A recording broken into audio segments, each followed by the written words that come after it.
Hi everyone, very good evening to all of you and welcome to Guru 365। मैं भारती कौशिक आप सभी का बहुत बहुत स्वागत करती हूँ। उम्मीद करती हूँ आप सब लोग बहुत अच्छे होंगे। बताइए, क्या ऑडियो वीडियो आप सबको क्लियर है? क्या आज की क्लास को शुरू किया जाए? मेरे ख्याल से शुरू कर देना चाहिए, है ना?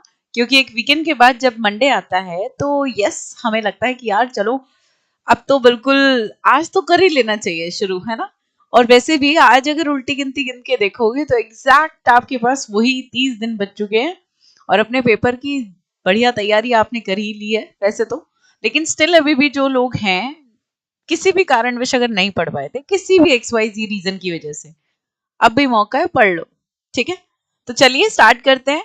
अगर आप पहली बार हमारे चैनल पे आए तो सब्सक्राइब कर लीजिएगा या कंटेंट को एनालाइज करके फिर कर लीजिएगा, लेकिन हमारे परिवार का हिस्सा बनेंगे तो मुझे बहुत अच्छा लगेगा। ठीक है, चले जी। Yogita ji, thank you very very much. Neha, Lalita Kaushik, Anu Kaushik and नमस्कार जी, सुष्मिता, योगिता, सुनील एंड एवरीवन, सबको हाय। मनीषा, खाना भी खाते हो या नहीं खाते? ना, बिल्कुल नहीं, है ना? चलो, so finally audio video clear है। Let's get started. शुरू कर दे, पक्की बात, 100%। चलो, आज हम ऑलरेडी देख रहे हैं, है ना, कि सीट पेटियां मानने की जरूरत नहीं है। फ्लाइट ऑलरेडी उड़ रही है, 3 बजे से लगातार उड़ ही रही है फ्लाइट, है ना? तो सुनो ध्यान से, लिंक को शेयर कर देना। सीईटी के फॉर्म है ना, निकलने वाले हैं। ठीक है, अब नोबडी नोज कि किस दिन निकलेंगे, लेकिन हाँ बहुत जल्द निकलेंगे। लास्ट वीक ऑफ जनवरी तक निकलेंगे, ये भी मैं आपको थोड़ा सा हिंट दे देती हूँ। अगर आपको कहीं घूम के आना है, मतलब थोड़ा बहुत रिलैक्स करना है, जो भी पेंडिंग काम है कर लीजिए, क्योंकि फॉर्म निकलने के बाद, है ना, बिल्कुल डेडिकेशन से तैयारी करनी पड़ेगी, तब सीईटी में इस बार नंबर आएगा। क्योंकि आपने ये तो देख लिया, जो सीईटी अभी हुआ है, मतलब सीईटी फेज 1 जो अभी हुआ है, ठीक है, उसने ये तो बता दिया कि भाई कितना ही पढ़ लो, कितना ही पढ़ लो, नंबर आने के लिए बहुत कुछ चाहिए। ठीक है, तो बहुत कड़ी मेहनत करनी पड़ेगी। और अब सबको पैटर्न भी क्लियर हो गया है। फर्स्ट टाइम पे थोड़ा पैटर्न क्लियर नहीं था, कुछ पता नहीं था, अब सब कुछ पता है सबको कि क्या आता है, कहाँ से आता है, किस लेवल का आता है। So are you ready everyone? Ma'am जी, टाइम निकलने पर बस ये तो मैं समझ सकती हूँ, है ना, कभी कोई आया हुआ है, कभी कोई आया हुआ है, बट कोई बात नहीं। भाई कब जाओगे मुझे भी बता देना, ठीक है?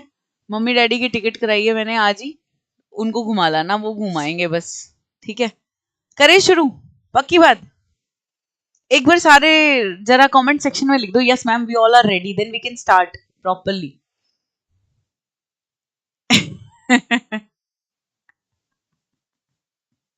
ज्योति good evening, Manisha good evening, and finally चलो वही शुरू करते हैं without wasting time, because time is precious, time is money, if you kill time, time will kill you, मैं हमेशा बोलती हूँ। सुनो ध्यान से, बहुत सारे बच्चे मुझे कह रहे थे कि मैम एक बार पेपर, थोड़ा सा फाइनल पेपर से पहले पेपर है ना जो हमारे हो रखे हैं, एक बार थोड़ा बहुत फीलिंग से आ जाते हैं, जरा वो पेपर दिखा के सॉल्व करा दो आप। मैंने कहा चलो भाई, बहुत सारे बच्चों को लग रहा था पीआरटी आसान होता है, टीजीटी मुश्किल होता है, पीजीटी मुश्किल होता है ना? तो मैंने आपको कहा था कि कॉमन सेक्शन जो आता है 30 नंबर का, वो बिल्कुल सिमिलर आता है, ऐसा कुछ नहीं है। थोड़ा बहुत लैंग्वेज डिफिकल्ट अगर वो करता है तो सबके लिए ही करता है। ठीक है, 30 नंबर उसने बिल्कुल कॉमन नहीं रखे हैं। हाँ, ज्यादातर वो कोशिश करता है कि पीजीटी में क्या करे, अडोलोसेंस के क्वेश्चंस ज्यादा डालते हैं। ठीक है, तो चलो स्टार्ट करते हैं। कॉमन है, ये सबके लिए फायदेमंद है। ठीक है जी, करें शुरू।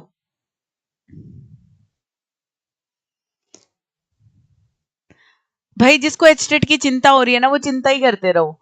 इतनी इतनी इंपॉर्टेंट चीजें बताइए, रेगुलर तो रहते नहीं हो तुम लोग, फिर कहते हो मैम बताया नहीं। अभी शॉर्टकट में अच्छा तरीका ये है, एमसीक्यू बैच। भाई जिन्होंने लिया है वो जरूर बताना एमसीक्यू बैच कैसा चल रहा है आप सबका, मतलब मजेदार कंटेंट है कि नहीं है। चलो, सो फाइनली स्टार्ट करते हैं। ठीक है, देखो, बाल शिक्षा शास्त्र, बाल विकास व शिक्षा शास्त्र, चाइल्ड डेवलपमेंट एंड पेडागोजी, जिसे आप सीडीपी कहते हैं, ये क्वेश्चंस आपके सामने हैं। पहला क्वेश्चन ये रहा आपके स्क्रीन पर। ठीक है जी, बाइलिंगुअल क्वेश्चन, ऐसा का ऐसा पेपर आता है, ये बिल्कुल पेपर है। ठीक है, अब मैं ये नहीं बताऊंगी कौन सा लेवल है कौन सा, वो लास्ट में बताऊंगी बिल्कुल।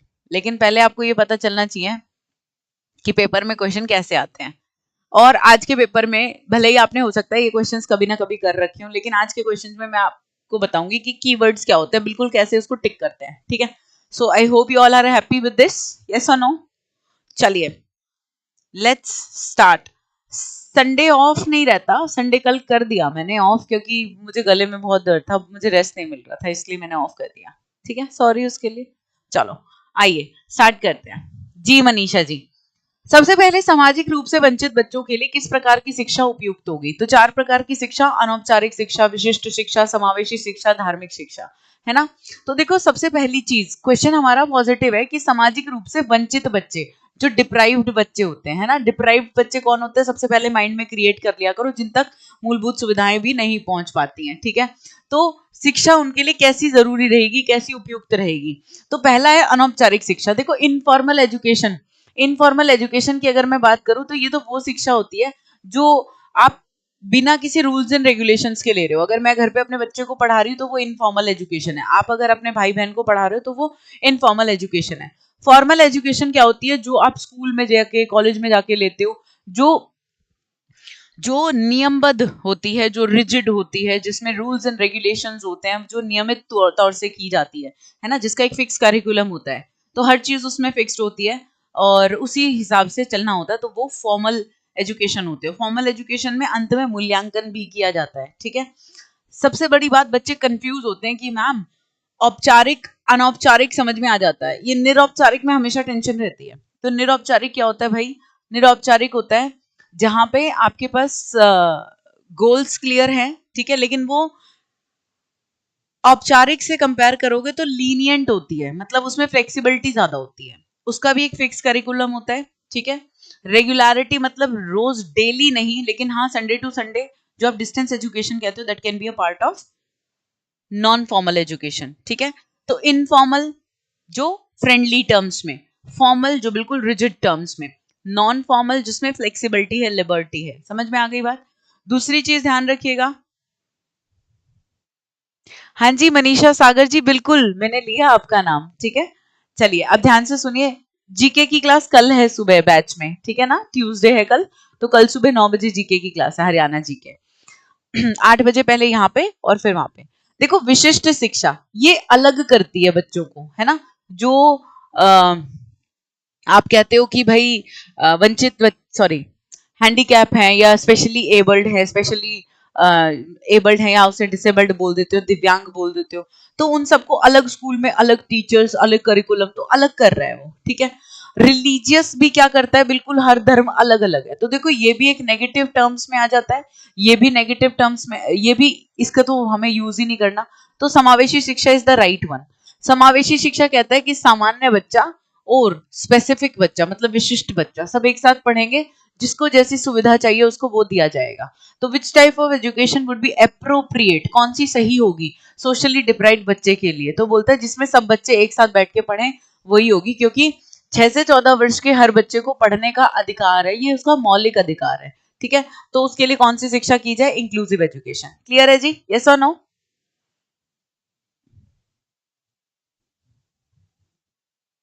HMPV कहाँ लिखा हुआ है जी?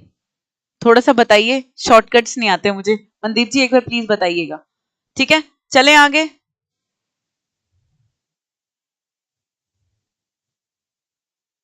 नहीं नहीं, देखिए ऑनलाइन क्लास लेना निरौपचारिक नहीं कह सकते, है ना, गलत ये है ये बात।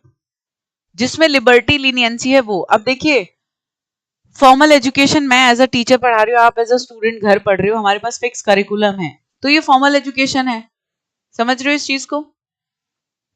ये गलत धारणा है कि हम ऑनलाइन को,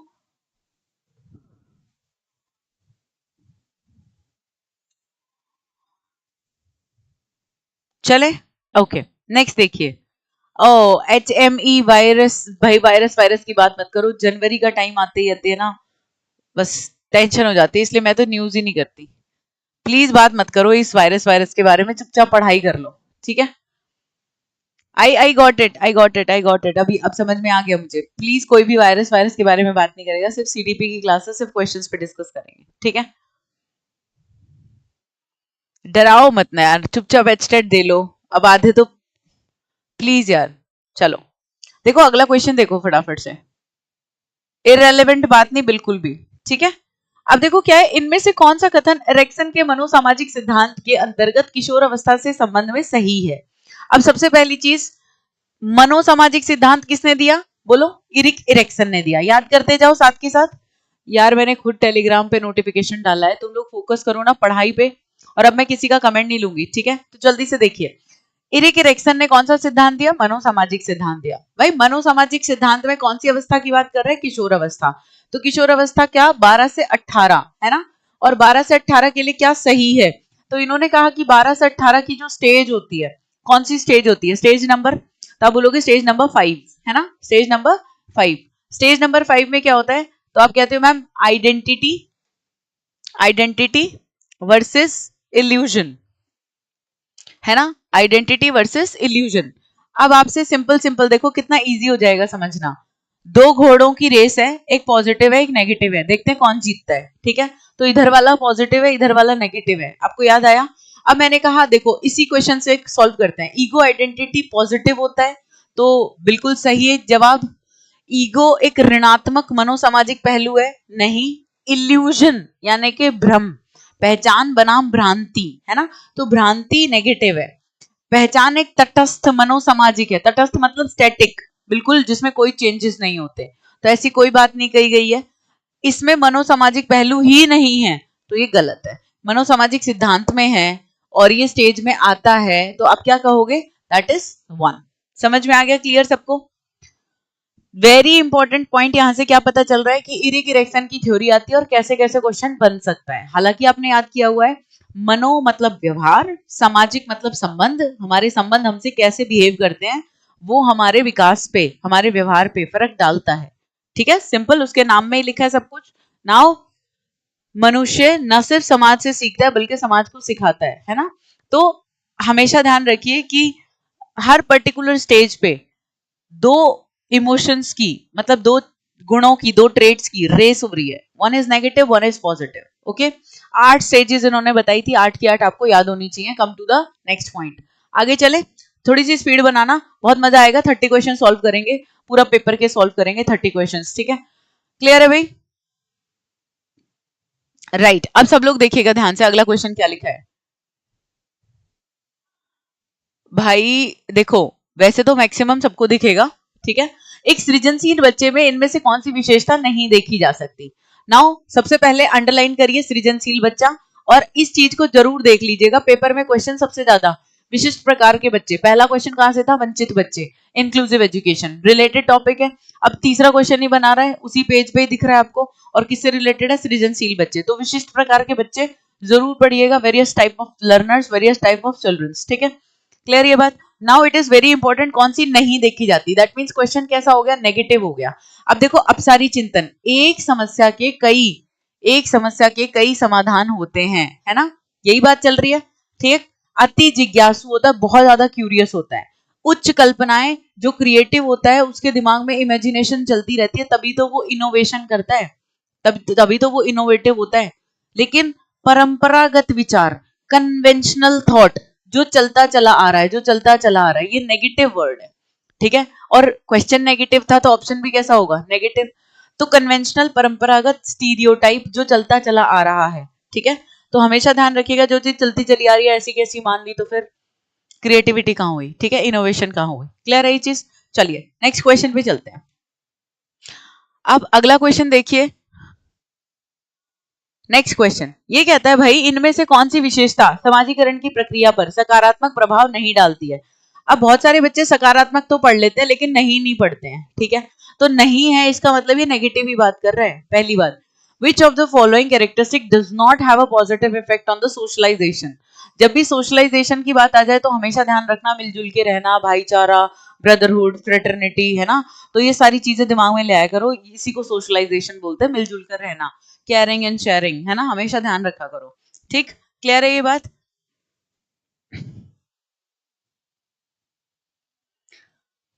फोकस ऑन दिस, ठीक है? नाउ लिसन, मैंने कहा सामाजिक रूप से स्वीकृत व्यवहार, तो सोशली अप्रूव्ड बिहेवियर, फिर स्वीकृत सामाजिक भूमिकाएं निभाना, प्लेइंग अप्रूव्ड सोशल रूल्स, सामाजिक अभिवृत्ति का विकास, development of social attitudes and development of social prejudice. देखिए, अगर आपको नहीं भी पता तो एक चीज समझिएगा, अप्रूव वर्ड कैसा वर्ड है? पॉजिटिव वर्ड है। सोशली अप्रूव किया जा रहा है किसी चीज को, that is approve, acceptable, accessible, ये पॉजिटिव वर्ड्स है। प्लेइंग अप्रूव्ड सोशल रोल्स, तो अप्रूव्ड सोशल रोल्स वही भूमिका निभा रहा है जो समाज चाहता है ना, तो ये भी सोशलाइजेशन प्रोसेस में आ जाता है। यस, बिल्कुल ठीक। और प्रीजुडिस तो मैंने आज ही कराया था, देखा काम आया ना। तो डेवलपमेंट ऑफ सोशल एटीट्यूड, अगर सोशल एटीट्यूड डेवलप हो रहा है तो development itself is a positive word, right. Development of social prejudice, अब क्या सोशल प्रीजुडिस, सामाजिक विचारधारा अगर बढ़ रही है तो ओके, लेकिन अगर डेवलप हो रहा है क्या सोशल प्रीजुडिस, जो भेदभाव होता है ना, जो पक्षपात होता है, जो बायसनेस होता है, ठीक है, उसको हम प्रीजुडिस बोलते हैं। तो this is a negative word, prejudice is a negative word, ठीक है। पूर्वाग्रह इज अ नेगेटिव वर्ड, समझ गए इस चीज को। तो ध्यान रखना, जब क्वेश्चन हमारा नेगेटिव है तो ऑप्शन में वर्ड भी नेगेटिव देख के आंसर टिक कर देना, हाँ या ना। विच ऑफ द फॉलोइंग कैरेक्टरिस्टिक्स, यानी कि इनमें से कौन सी विशेषता समाजीकरण की प्रक्रिया पर सकारात्मक प्रभाव नहीं डालती है ना। तो इसका मतलब 4 में से 3 पॉजिटिव है, 1 नेगेटिव, वो वही आपको बताना था। ओके, क्लियर है ये चीज। चलिए नेक्स्ट वर्ड देखें। ऐप बता दो कौन सी है जी। गुरु 365 ऐप डाउनलोड कर लीजिए, एमसीक्यू बैच अभी की अभी एनरोल कर सकते हैं, आई विल शो यू, ठीक है। पहले पढ़ाई कर लें। अच्छा क्वेश्चन है ये भी देखो। नाउ नेक्स्ट क्वेश्चन कहां से आ रहा है भाई? ZBD का सिद्धांत, जिसको वो लिख के दे रहा है कि प्याजे, कोलबर्ग, है ना, वाइगोत्स्की, थॉर्नडाइक, इनमें से तो पूछ ही रहा है। These are the very prominent names जिनमें से क्वेश्चंस पूछे ही जा रहे हैं, जैसे Urie Bronfenbrenner, Sternberg, Guilford, आपका Howard Gardner, right, and Erik Erikson. तो इनमें से तो क्वेश्चन पूछा ही जा रहा है। अब आप क्वेश्चन रीड करिए, क्वेश्चन क्या लिखा हुआ है।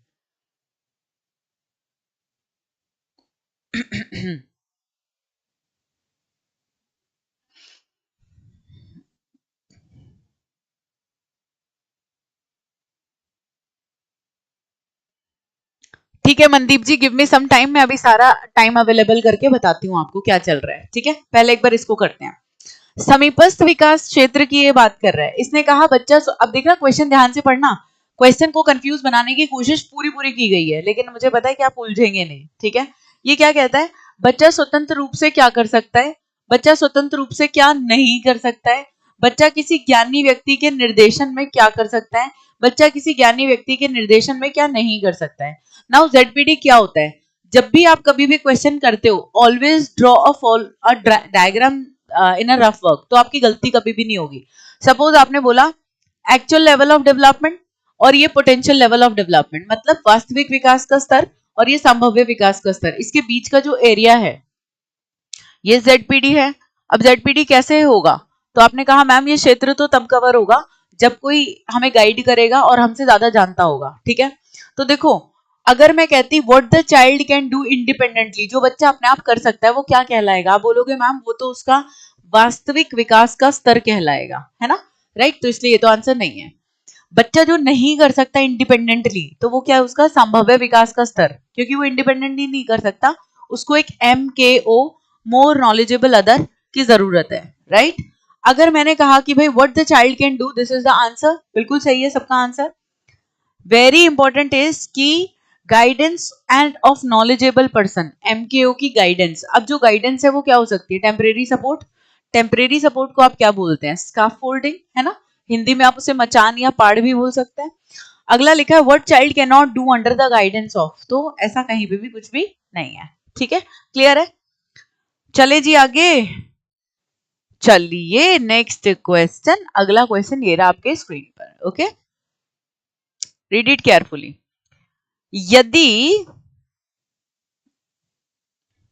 यदि कोई शिक्षार्थी अपेक्षित उपलब्धि हासिल नहीं कर पाता है तो उसका कारण जानने के लिए किस प्रकार का परीक्षण किया जाता है? देखो, एक बच्चे से हमने एक्सपेक्ट किया कि भाई तू तो क्लास में इतना अच्छा पढ़ता था, तेरे 150 में से 140 नंबर क्यों नहीं आए, है ना। तो ये एक्सपेक्टेशंस कुछ ज्यादा हो गई। मैंने कहा यार मुझे एक्सपेक्टेड था कि तू तो क्वालिफाई कर जाएगा, ठीक है, लेकिन सपोज समहाउ वो क्वालिफाई नहीं कर पाया, तो मुझे अब क्या करना पड़ेगा? कारण जानना पड़ेगा। कारण जानने के लिए हमेशा निदान किया जाता है, ठीक है, यानी कि डायग्नोज किया जाता है। ऑलवेज रिमेंबर, कारण जानने के लिए क्या किया जाता है? डायग्नोज किया जाता है। डायग्नोज के बाद हमेशा क्या किया जाता है? रेमेडी किया जाता है, रेमेडियल टीचिंग। रेमेडियल टीचिंग में सिर्फ वो चीजें पढ़ाते हैं जिसकी कमी रह गई थी, और रीटीचिंग में सब कुछ दोबारा से पढ़ाते हैं। ठीक है, रीटीचिंग में सब कुछ, पुनः शिक्षण में सब कुछ दोबारा से पढ़ाते हैं, ये डिफरेंस है। ठीक है, पुनः शिक्षण। ठीक है, समेटिव और फॉर्मेटिव क्या होता है? जो फॉर्म करते टाइम, मतलब अधिगम करवाने के लिए, कभी भी ऐसे लैंग्वेज लिखियो अधिगम करवाने के लिए, है ना, अधिगम के लिए, वो फॉर्मेटिव होता है। अब बच्चे को हम सिखा चुके हैं, शिक्षण प्रक्रिया समाप्त हो चुकी है, बिल्कुल खत्म हो चुकी है, हमें देख रहे हैं कि उसने कितना सीखा। अब उसने कितना सीखा है उसके लिए हम क्या करेंगे? समेटिव असेसमेंट, यानी कि अधिगम का आकलन। ठीक है, बच्चे ने कितना हासिल किया उसके लिए हम करते हैं उपलब्धि परीक्षण। बच्चे को कितना उसने ग्रहण कर लिया, उपलब्धि परीक्षण।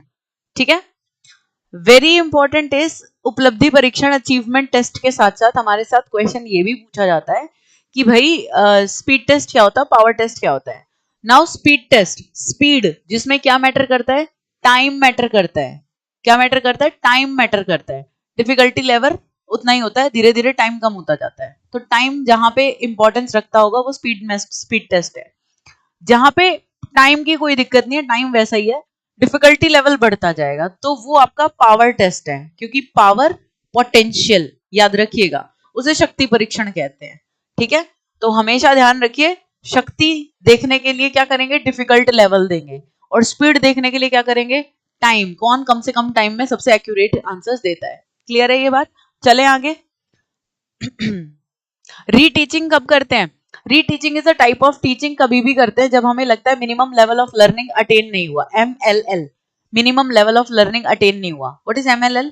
जहां पे हमने 100% बढ़ाया, 80% कंटेंट या 40% कंटेंट, 40% कंटेंट 80% बच्चों को तो आना ही चाहिए, that is minimum level of learning. ठीक है, क्लियर है?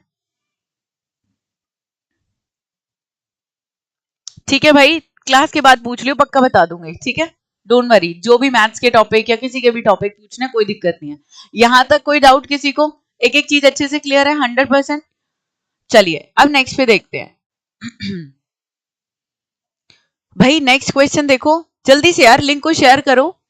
क्लास कैसी लग रही है जल्दी बताओ, ठीक किया या नहीं किया? ये बताना जरूरी था या नहीं था?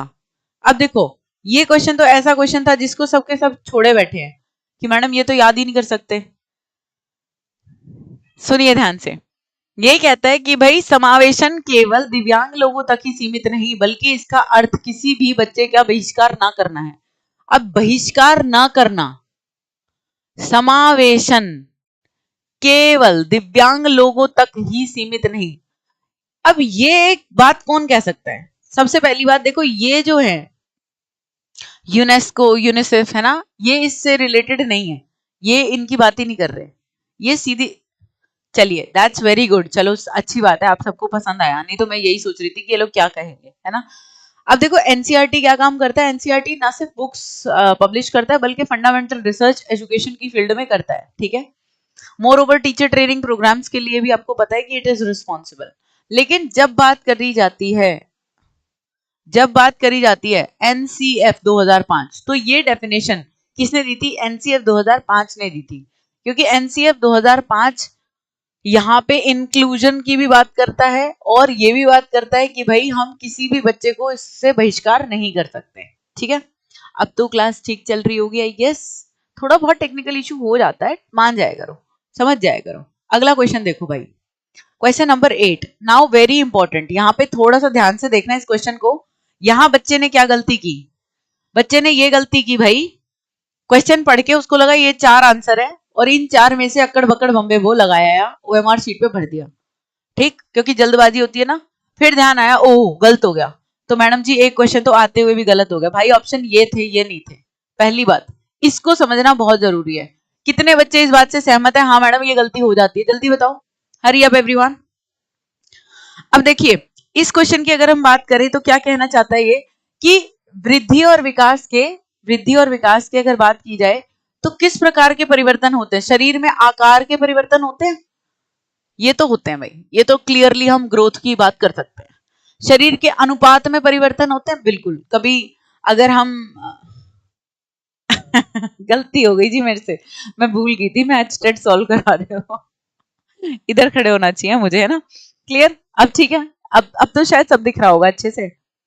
ओके, नाउ शरीर के अनुपात में परिवर्तन, तो बिल्कुल देखो, कभी किसी बॉडी पार्ट पे या कभी किसी बॉडी पार्ट पे आपको ग्रोथ या डेवलपमेंट दिखाई देगी, ठीक है? जैसे शरीर पहले, जैसे सिर पहले और अन्य अंग बाद में, है ना? तो कहीं ना कहीं रेशो बॉडी प्रोपोर्शन पे फर्क होगा।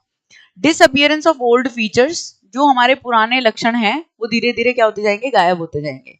और एक्विजिशन ऑफ न्यू फीचर्स, धीरे धीरे नए नए फीचर्स भी हम एक्वायर करते रहेंगे। तो चारों ही ठीक है, तो ABCD अक्कड़ बक्कड़ बम्बे बो, ठीक है? तो चारों के चारों बिल्कुल ठीक है।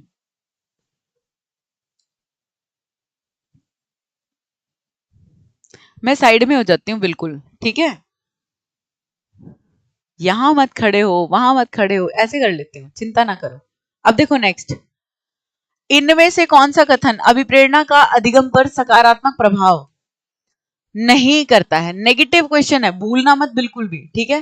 तो जब भी ये कह रहा है कि भाई explain the positive impact of motivation on learning, तो motivation impairs learning behaviour, impair अपने आप में नेगेटिव वर्ड है ना? तो अभिप्रेरणा सीखने के व्यवहार को क्या करती है, क्षीण करती है। ये बात बिल्कुल गलत है, सीखने के व्यवहार को और बढ़ाती है। तभी तो हमें लर्न करने के लिए, सीखने के लिए किसकी जरूरत पड़ती है, मोटिवेशन की जरूरत पड़ती है। यस और no? Disappearance of what? Disappearance of, क्या लिखा हुआ है? Disappearance of old features. बहुत सारी पुरानी चीजें होती है ना, जैसे बचपन में जैसे गोलू मोलू से होते हैं, बड़े होते हैं फिर चेंज हो जाते हैं, तो पुराने फीचर्स भी तो चेंज हो जाते हैं, ये भी तो होता है, ठीक है? तो वाइस से वर्षा कुछ भी कह लो, ठीक ठीक लेवल लगा लो। अब सुनो,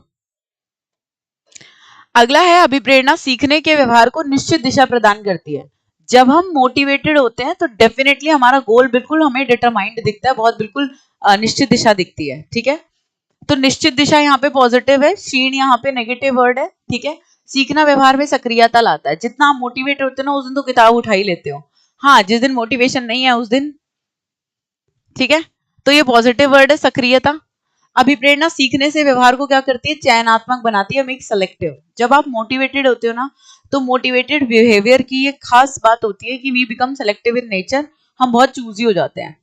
चूजी मतलब हम उसमें क्या क्या चूज करते हैं, जो चीजें हमें हमारे गोल तक ले जाने में मदद करेंगी, definitely we gonna select it, हम उसे सेलेक्ट करेंगे और उसको अपने बिहेवियर में ले आएंगे, है ना? We will involve it in our behaviour. लेकिन हमें लगेगा नहीं यार, ये चीज डिस्ट्रैक्ट कर रही है। जैसे पहले के टाइम पे, हमारे टाइम पे ऐसा होता था, हमारा टाइम मतलब बहुत ज्यादा पुराना हो गया क्या? नहीं, मतलब कुछ साल पहले की बात कर रही हूँ मैं, अब तो नहीं कहेंगे। तो अब तो काम नहीं चलता व्हाट्सएप के बिना। तो हमारे टाइम पे जब हम तैयारी करते थे तो फेसबुक व्हाट्सएप ये अनइंस्टॉल ही कर देते थे, पता नहीं क्या दिखाते थे, मैंने कभी नहीं किया, लेकिन ऐसे करते थे कि यार अनइंस्टॉल ही कर देंगे, बिल्कुल समझ गए इस चीज को? तो वो एक बिहेवियर हो जाता है कि यार ये चीज डिस्ट्रैक्ट कर रही है, हटा दो, ये चीज हेल्प कर रही है, इसको ले आओ, ठीक है? तो ये सेलेक्टिव बिहेवियर होता है। नेक्स्ट देखो, आधे निकम्मे क्वेश्चंस नहीं, आधे निकम्मे उस बात पे चले गए होंगे। अच्छा मैडम, सही बात कह रहे हो, दोबारा बताओ। सुनो ध्यान से। अब अगला क्वेश्चन है भाई कोलबर्ग का। अब एक्सटेट का एग्जाम हो, टेट का एग्जाम हो, कोलबर्ग की बात ना की जाए, ऐसा कैसे हो सकता है? इसको थोड़ा सा और इधर कर दूं? नहीं, हो ही नहीं रहा, इतना ही होएगा। सुन लो ध्यान से अब।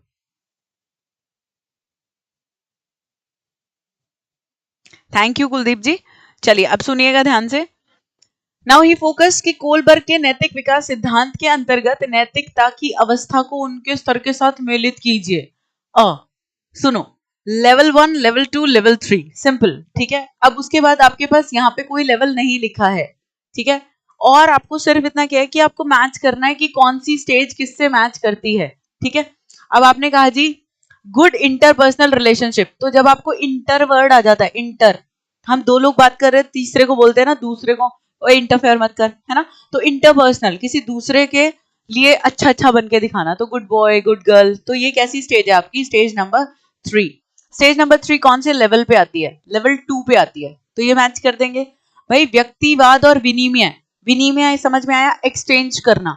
एक्सचेंज क्या करते हैं? गिव एंड टेक रिलेशनशिप, है ना? ओए कल तूने मेरी पेंसिल ली थी ना, आज मैं तेरी लूंगा। कल तूने मेरा टिफिन खाया ना, आज मैं तेरा टिफिन खाऊंगा, ठीक है? तो दिस इज एक्सचेंज, विनिमय। तो हम उसे क्या कहते हैं? इंडिविजुअल एंड एक्सचेंज, तो दैट इज लेवल 1। ये स्टेज नंबर कौन सी है? Stage number 2।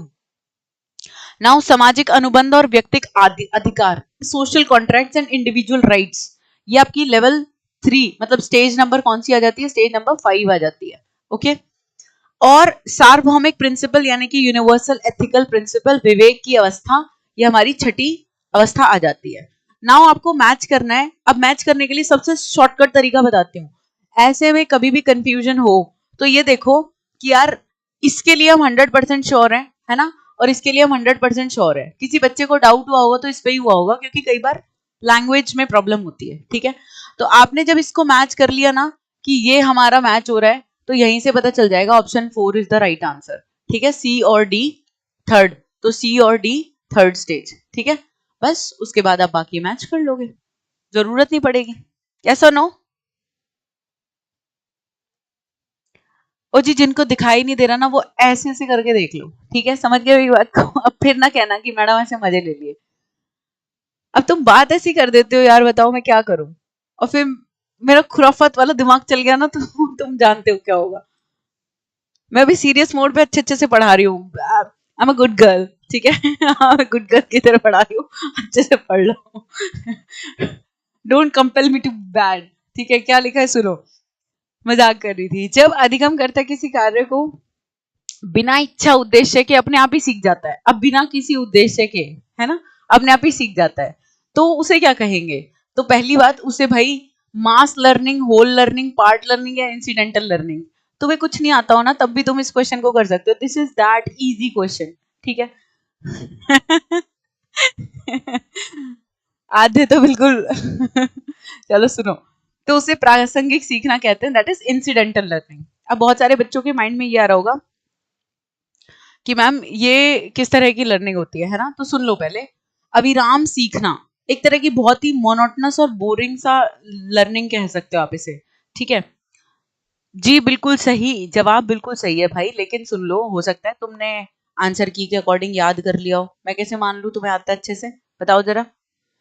मेरे लिए तो बहुत जरूरी है ना तुम्हें बार बार पूछना कि भाई अदर ऑप्शंस भी तो एक्सप्लेन करो, तभी तो मैं मानूंगी कि हाँ भाई तुम्हें अच्छे से आता है। तो कहाँ थे हम? एक सेकेंड।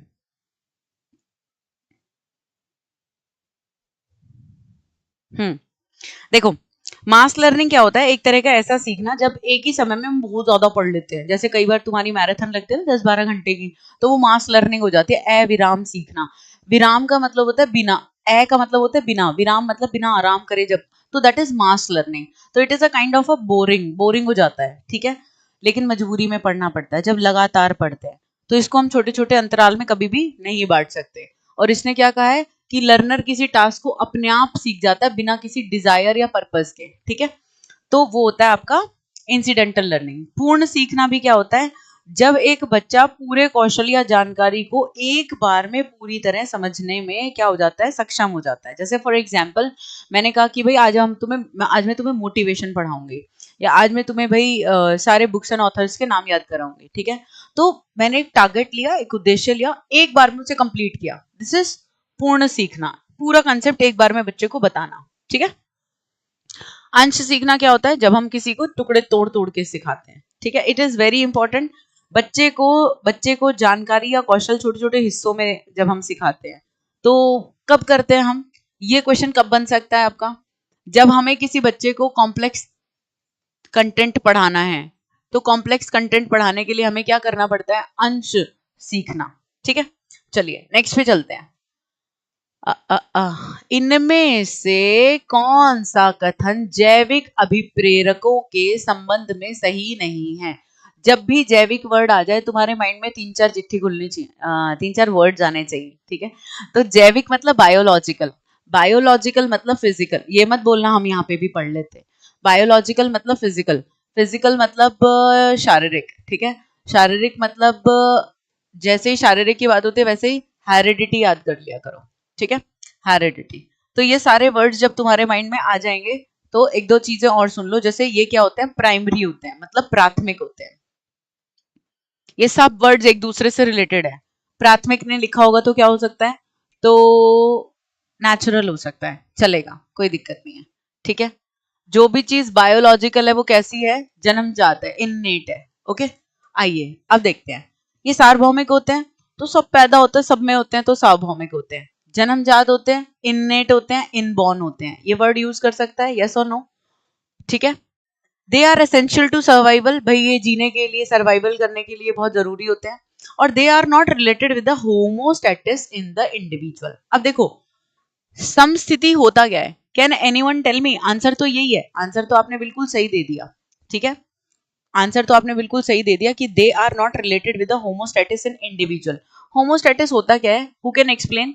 बताओ कितने बच्चे हैं जिनको होमोस्टेटिस नहीं पता, जल्दी बताओ। जिनको समस्थिति का मतलब नहीं पता, हिंदी में बता रही हो, बोलो बोलो।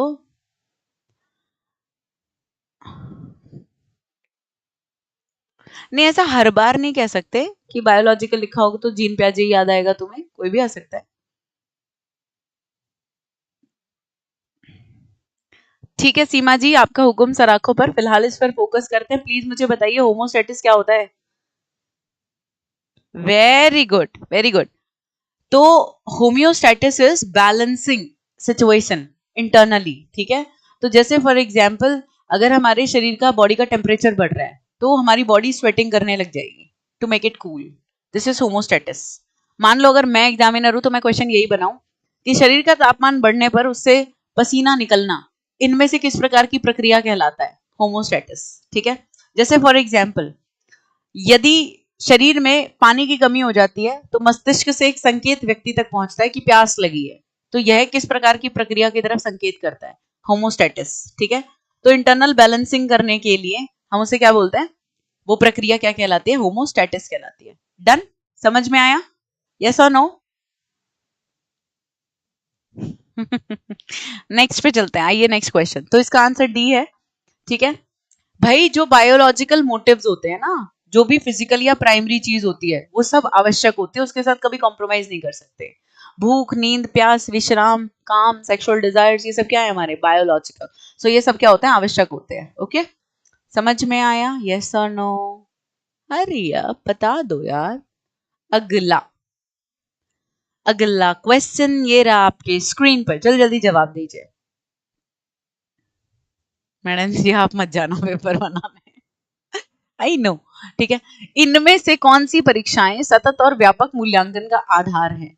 तो जब आपके पास सीसीई लिखा है, कॉन्टिन्यूअस कॉम्प्रिहेंसिव इवैल्यूएशन, लिखित, मौखिक, व्यवहारिक, प्रायोगिक, ये चार ऑप्शन है ही नहीं एक्चुअली, ऑप्शन ये है ना? फिर से वही हो जाता अभी ब्लंडर, राइट? देख लो ध्यान से, ये क्वेश्चन है। तो ए बी सी डी चारों ही इसमें यूज किए जाते हैं, यानी कि written, oral, behavioural and practical. Okay, clear?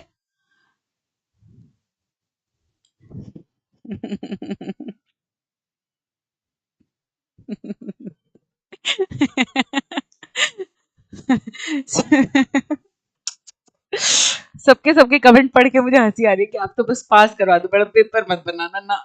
आपकी नजर नहीं पड़नी चाहिए, मतलब बोर्ड की नजर नहीं पड़नी चाहिए आप पे।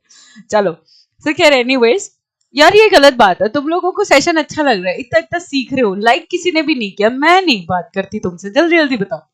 कम ऑन यार, लाइक तो कर सकते हो, है ना? एंड अभी तक सब्सक्राइब नहीं किया, ऐसे टुकर टुकर खा देखा तो चलो सब्सक्राइब करो। नेक्स्ट आगे चलते हैं। अगला क्वेश्चन भाई ये रहा, मजाक कर रही थी, अगला सुन लो ध्यान से। मजाक तो हम करेंगे भाई। तो देखो क्या कहते हैं, इनमें से कौन सा कथन बुद्धि परीक्षण के संदर्भ में सही नहीं है? और बुद्धि परीक्षण की बात आ जाए तो तुम्हारा तो वैसे ही परीक्षण हो जाता होगा, तो ध्यान से क्वेश्चन पढ़ना और सुनना सीखना। ये सरिता ने बहुत अच्छी बात कही, thank you Sarita for believing in me, है ना? ये सारे के सारे धोखेबाज है, बिल्कुल ठीक कहा तुमने। तो देखो ध्यान से, अलेक्जेंडर का पास अलोंग टेस्ट एक निष्पादन परीक्षण है। Alexander pass along test is a performance test. जब परफॉर्मेंस वर्ड आ जाए तो साथ की साथ लिख लिया करो नॉन वर्बल। ठीक है, तो तुम्हें चार्ट याद आ जाएगा, जो मैंने चार्ट आपको बनवा रखा है। ओके बेटा जी, एमसीक्यू बैच में बिल्कुल सारी क्लास रेगुलर हो रही है, ऐसे क्यों कर रहे हो? है ना? शाब्दिक परीक्षण व्यक्तिक अथवा, आज से ही तो शुरू हुआ है सब कुछ। अब देखो, सामूहिक दोनों प्रकार के हो सकते हैं। तो वर्बल टेस्ट जो होता है can be individual, can be group, है ना? तो मैंने आपको बताया था कि भाई इंडिविजुअल होते हैं, ग्रुप टेस्ट होते हैं, ये वर्बल भी होते हैं, ये नॉन वर्बल भी होते हैं। याद आया? तो आपको चार्ट याद आ जाएगा, तो आप कहोगे ये तो ठीक है मैडम, ये भी ठीक है। ठीक है, अब तीसरी बात क्या कहा है? अशाब्दिक परीक्षण में बुद्धि का मापन, सॉरी अच्छा यहां तो मैंने पढ़ा ही नहीं। अशिक्षित व्यक्ति निष्पादन परीक्षण नहीं कर सकते हैं, झूठ। जो शिक्षित व्यक्ति होते हैं वो जो है वो क्या करते हैं? वर्बल टेस्ट करते हैं। और जो अशिक्षित होते हैं, इलिटरेट होते हैं, उनके लिए क्या किया गया था? उनके लिए हमने परफॉर्मेंस टेस्ट बनाए थे। तो इसका मतलब ये सेंटेंस रॉन्ग है। अशिक्षित व्यक्तियों के लिए निष्पादन परीक्षण होते हैं। ठीक है, क्लियर है ये बात? ठीक है, यहां तक समझ में आया? भाई अशाब्दिक परीक्षण में बुद्धि का मापन चित्रों और आकृतियों द्वारा होता है, तो बिल्कुल सही बात है। इसमें हम कहीं ना कहीं चित्र, आकृति या कोई ना कोई टास्क बेस, है ना, कोई ना कोई नॉन वर्बल में क्या करते हैं? टास्क बेस कर देते हैं। इतना क्लियर हुआ? ये वाला क्वेश्चन अच्छे से समझ में आ गया? तो ध्यान रखिएगा, the answer is C. C is the right answer. ठीक है, क्योंकि इसने क्या पूछा? नहीं। नहीं में नेगेटिव क्या होगा हमारा? ये होगा। ये भी ठीक था और ये भी ठीक था, इसलिए इसको भी नहीं मानेंगे और इसको भी नहीं मानेंगे। ठीक है, डन? कोई डाउट तो नहीं किसी को? ओके जी, नेक्स्ट क्वेश्चन ये रहा आपके स्क्रीन पर। आइए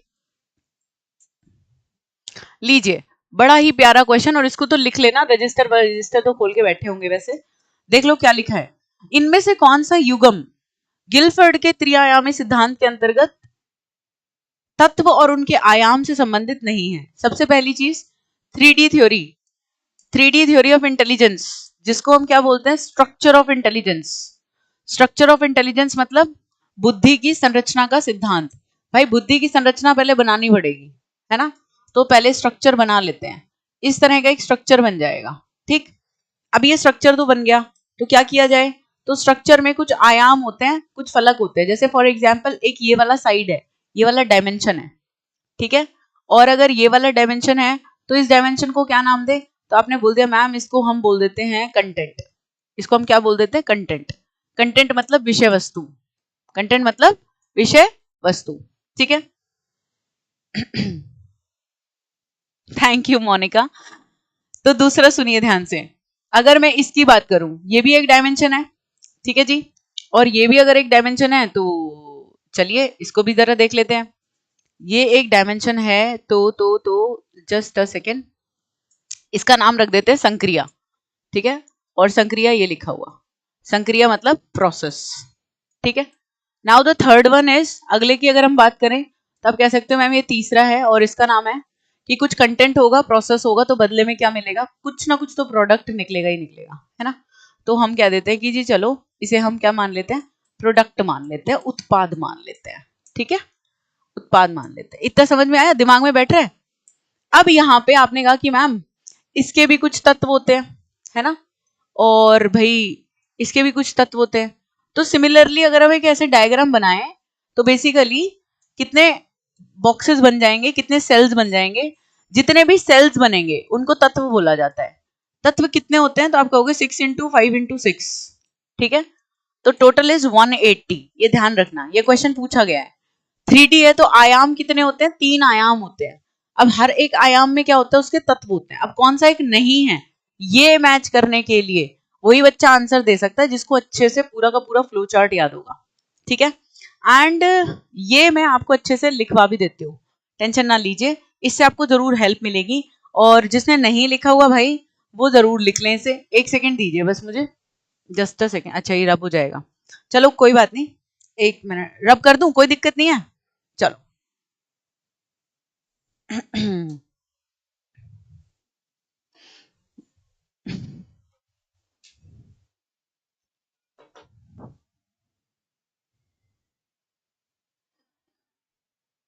और ये ना आपको कहीं भी बुक्स वगैरह में भी मतलब जल्दी से बच्चों को मिलता नहीं है, बच्चों को बहुत कंफ्यूजन रहती है, तो मैं आपको ये लिखवा देती हूँ, ये आपके लिए काफी इजी हो जाएगा। ठीक है, जब भी बुद्धि के सिद्धांत की बात आए तो जेपी गिलफर्ड ने 1966 में, जेपी गिलफर्ड ने 1966 में बुद्धि की संरचना का सिद्धांत दिया, जिसे आप 3D थ्योरी के नाम से जानते हैं, 3 डायमेंशनल थ्योरी, 3 आयामी सिद्धांत। ठीक है, तो इन्होंने कहा कि भाई कुछ क्या होते हैं? कंटेंट होते हैं, यानी कि विषय वस्तु होते हैं, उनकी प्रोसेस होती है, यानी कि संक्रिया होती है, और क्या निकलता है बदले में? उत्पाद यानी कि प्रोडक्ट। ओके, अब मैं हिंदी में इसके तत्व लिख देती हूँ क्योंकि वहीं से आप मैच कर पाओगे जिसके पास ये चार्ट होगा। क्लियर है? Thank you Reena. तो प्लीज इसे लिखिएगा। संक्रिया में प्रोसेस में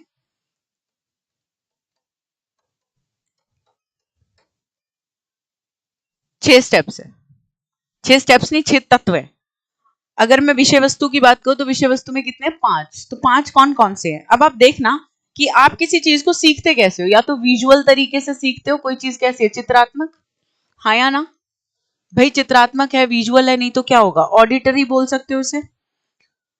प्रतीकात्मक बोल दोगे। एक क्या होता है? प्रतीकात्मक, सिंबॉलिक, सिंबॉलिक बोल दें इसे।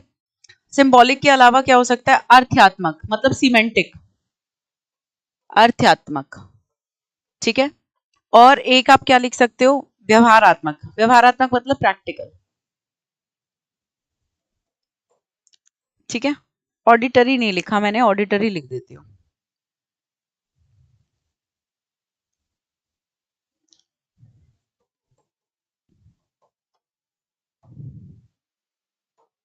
जब हम प्रोसेस की बात करें, संक्रिया की बात करें, तो इसमें क्या क्या आ जाता है? संज्ञान,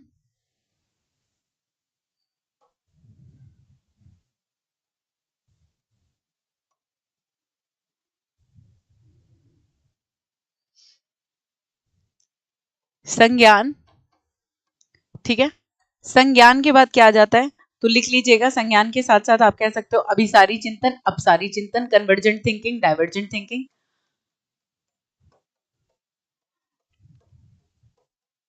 अपसारी चिंतन, अभिसारी चिंतन, कन्वर्जेंट थिंकिंग, डाइवर्जेंट थिंकिंग। उसके साथ साथ आप कह सकते हो भाई मूल्यांकन। ठीक है, मूल्यांकन। ये जरूर याद कर लेना। ठीक है। संज्ञान मतलब कॉग्निशन, कन्वर्जेंट, डाइवर्जेंट। थोड़ा सा कष्ट कर लो यार, थोड़ा मैं लिख भी रही हूँ। ठीक है। और साथ के साथ अगर मैं कहूँ प्रोडक्ट की बात, तो प्रोडक्ट के लिए भी लिख लीजिएगा। उत्पादन में भी आपके पास 6 आ जाते हैं, जैसे इकाई यानी कि यूनिट। ठीक है। फिर आपके पास आ जाता है वर्ग यानी कि क्लास। ठीक है, वर्ग को बोलते हैं क्लास।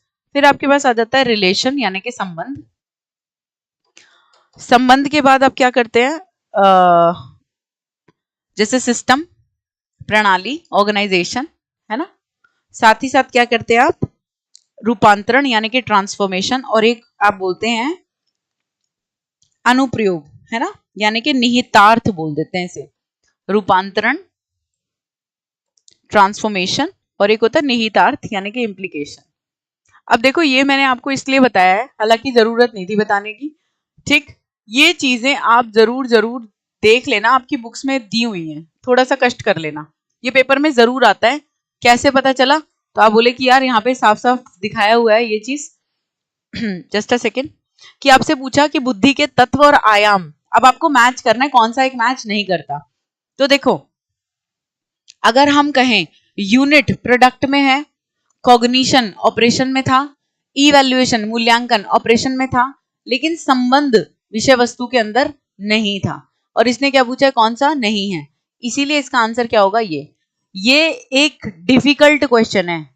ये एक डिफिकल्ट क्वेश्चन है। इस क्वेश्चन का आंसर सिर्फ वो ही दे सकता है जिसने पूरी थ्योरी में से वो फ्लो चार्ट भी याद किया है। समझ रहे हो? अब आपको 30 में से 30 अगर साइकोलॉजी में चाहिए, तो ये भाई आपको याद करना पड़ेगा। इसमें कोई दो राय वाली बात नहीं है। बात समझ में आ गई सबको? चलिए नेक्स्ट पे चले। अगला देखो, नेक्स्ट क्वेश्चन। भाई फटाफट फटाफट से क्वेश्चन सॉल्व कर लो। ठीक है। अगला क्वेश्चन ये रहा, इनमें से कौन सा बाल केंद्रित अधिगम दृष्टिकोण की प्रमुख विशेषता नहीं है? क्वेश्चन हमारा नहीं से ही पता, नेगेटिव हो गया। सार्थक सीखना, मीनिंगफुल, पॉजिटिव है। एकल, अकेला रहना, नेगेटिव है। सतत मूल्यांकन, पॉजिटिव है। सुलभ शिक्षण सेटिंग, पॉजिटिव है। समझ गए? तो आपको नेगेटिव क्वेश्चन है तो नेगेटिव ही ढूंढना था। आपका आंसर क्या आ गया? Single learning pathways.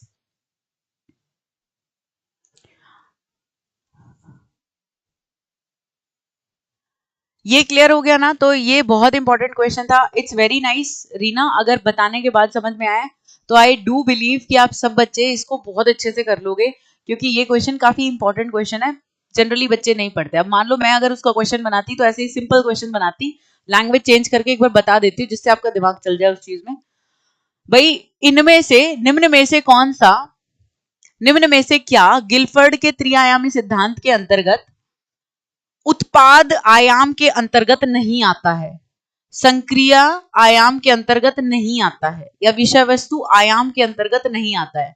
Which of the following doesn't come under the dimension of product in the structural theory of intelligence by Guilford, right? तो if you really know the elements, एक एक element आपको पता है, then only you'll be able to answer the question, otherwise not. और जिस बच्चे ने इसका आंसर दे दिया वो 30 में से 28 या 29 110% लेगा ही लेगा, क्योंकि ये अच्छा क्वेश्चन था। ठीक है प्लीज एक बार देख लेना, क्योंकि ये बुक में से अच्छे से समझ में आएगा, क्योंकि बुक में सारे पॉइंट्स लिखे होते हैं। ठीक है, चलो इसकी ट्रिक नहीं है क्या? ट्रिक हर चीज की है, पता है ट्रिक ना।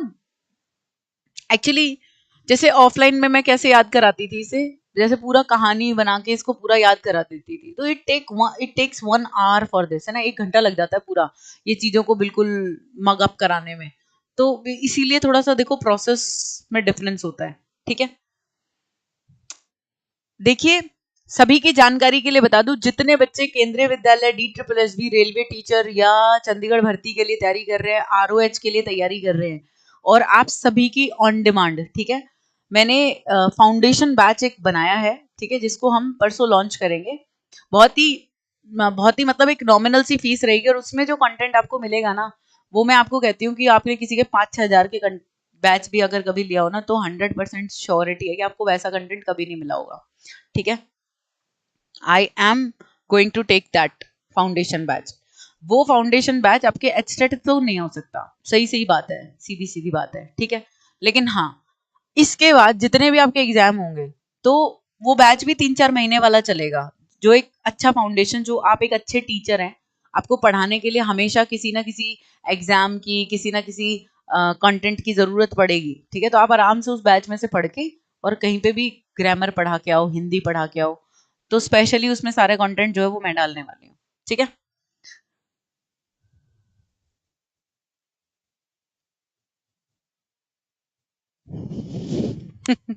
अरे मोनिका टेंशन मत लो, ऐसा बिल्कुल चिंता मत करो।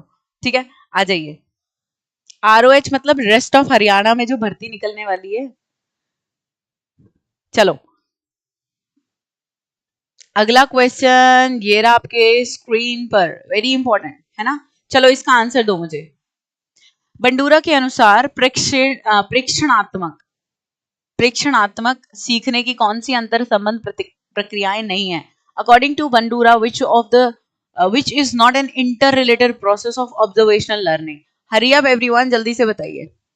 फाउंडेशन बैच में you want English, CDP, Hindi, right, and maths, reasoning. ठीक है, जो DSSB के लिए पार्ट ए पार्ट बी, तो हर एक के फाउंडेशन बैचेस आपको अब मिल जाएंगे, जल्दी मैं परसों लॉन्च कर दूंगी और आपको समझा दूंगी। Let me work on it, 1-2 दिन लगेगा मुझे उसका पूरा प्लानर बताने में आपको, जिससे सभी को वो पता रहे। अब देखिए, मैं तो आप सबको इतना कहती हूँ भाई, जिस जिसको जैसे जैसे बैच की रिक्वायरमेंट होती है वो प्लीज मुझे लिख दिया करो। ठीक है, तभी मैं उस पर काम कर पाऊंगी, स्पेशली लिटरेचर। ठीक है, तो अब सुनो ध्यान से। डी, बिल्कुल सही है जवाब डी, तो है ना। लेकिन ये बताओ कंजंक्शनल प्रोसेस होती क्या है? चलो कंजंक्शनल प्रोसेस होती क्या है ये एक्सप्लेन कर दो। ये तो तुमने खूब अच्छा कर दिया कि मैम अवधान की बात की है, धारणात्मक की बात करी है, प्रेरणात्मक की बात करी है। ठीक है, तो आपने पढ़ा कि मैम सबसे पहले अटेंशन, फिर रिटेन करना, फिर उसके बाद एग्जीक्यूट करना, और फिर उसके बाद मोटिवेशन, है ना। तो कहीं ना कहीं ये सब रहता है, अटेंशन ऑब्जर्वेशन, अटेंशन और ऑब्जर्वेशन एक में ही आता है ना, राइट। फिर उसके बाद हम क्या करते हैं, यस, रिप्रोडक्शन और मोटिवेशन, रिप्रोडक्शन वर्ड आ जाता है और फिर मोटिवेशन आ जाता है। ये बताओ कंजंक्शनल प्रोसेस होता क्या है? जी रीता, एंड सबको सबकी जरूरत के अकॉर्डिंग मिल जाएगा, डोंट वरी। ठीक है, कंजंक्शनल प्रोसेस क्या होता है?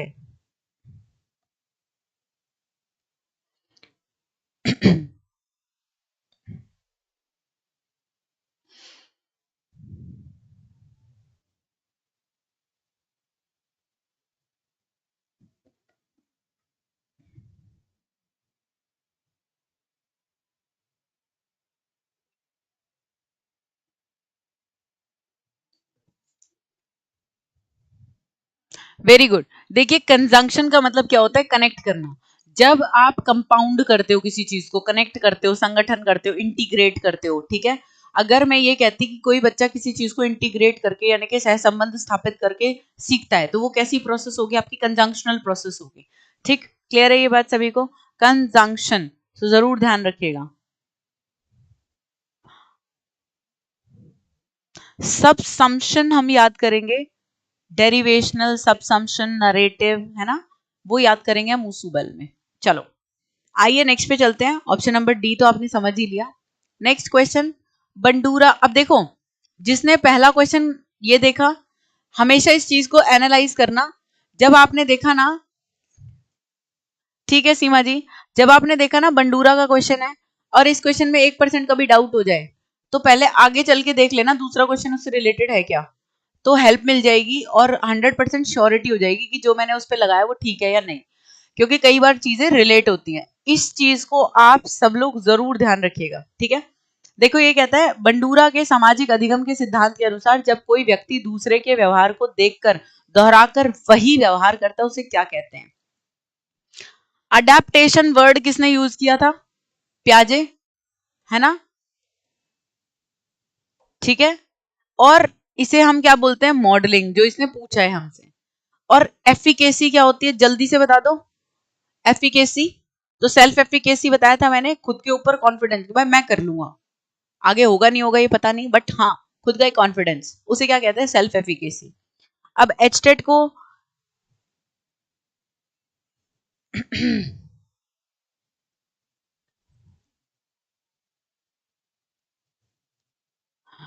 चलो तो जल्दी से मुझे बताइए, एचटेट को लेकर सेल्फ एफिकेसी किस किस के अंदर आ चुकी है, तभी मुझे पता चलेगा yes we are working somewhere, यार हमने कुछ किया है, राइट। चलिए आगे देखिए, मॉडलिंग क्या होता है, नकल करना। जिसकी हम नकल करते हैं उसको हम अपना क्या बोलते हैं, मॉडल। और हम जो उसको नकल कर रहे हैं, इमिटेशन कर रहे हैं, अनुकरण कर रहे हैं, ठीक है, वो हमारा क्या है, मॉडलिंग। क्लियर, ठीक है जी। मोनिका ओके। एक बच्चा एक डॉल को फर्स्ट टाइम देखता है तो वो डर जाता है, थोड़े दिन बाद वो उसी डॉल से खेलता है, तो ये कैसे संभावित होता है। देखो बहुत बार ऐसा होता है, शुरू शुरू में बच्चे किसी चीज से डरते हैं, बाद में फिर वो उस चीज को यूज करने लग जाते हैं, ठीक है। और जब भी हम कंडीशनिंग की वजह से करते हैं, ये conditioning can help in removing the fear phobias. कभी भी किसी बच्चे के अंदर किसी चीज का डर आपको मिटाना है तो यूज कंडीशनिंग। आप बार बार उसको ट्राई कराओगे, उसका डर खुल जाएगा, अच्छा ठीक है इतना ही, मगर नहीं होता, ठीक है। क्लियर है ये बात।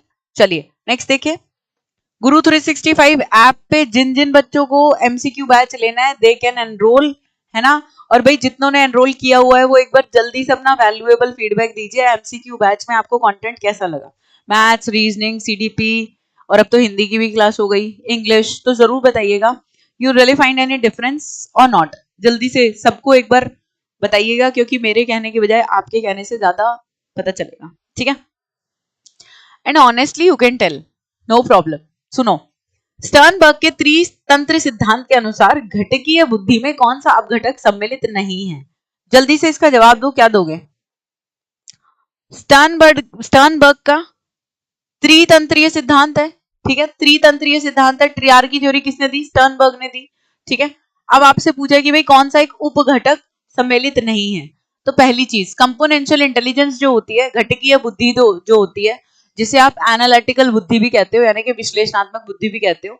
विश्लेषणात्मक बुद्धि में विश्लेषणात्मक बुद्धि में 3 कंपोनेंट्स होते हैं, और वो 3 कंपोनेंट्स कौन कौन से होते हैं, तो आप क्या होगे, क्या, मेटा घटक। तो मेटा वर्ड जब भी आ जाए तो कॉग्निशन, ये ध्यान रखना, ठीक है।